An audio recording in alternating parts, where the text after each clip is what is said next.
அஸ்ஸலாமு அலைக்கும். பாயாசம் recipe video.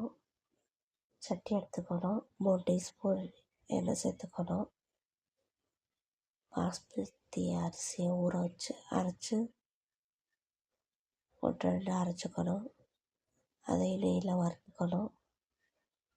வறுத்தோன்னே 2 packet பால் சேர்த்துக்கணும்.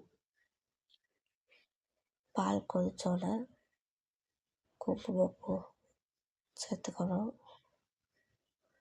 நல்லா கொதிச்சு வதையில் பாதாம்,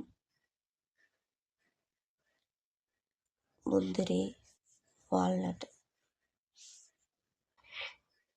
பொடியாக கட் பண்ணி சேர்த்துக்கணும்.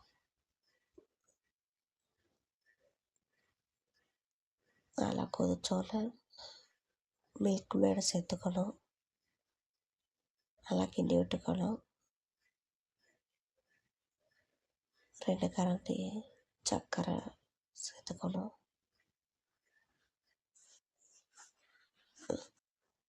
லாஸ்ட்டாக இறக்கையில் 2 ஸ்பூன் நெய் சேர்த்துக்கணும். ரெடி ஆயிடுச்சு. வாங்க மக்களே, ரியா சமையல் சாப்பிடலாம். லைக் பண்ணுங்கள், ஷேர் பண்ணுங்கள், கமெண்ட் பண்ணுங்கள். மறக்காமல் சப்ஸ்கிரைப் பண்ணுங்கள்.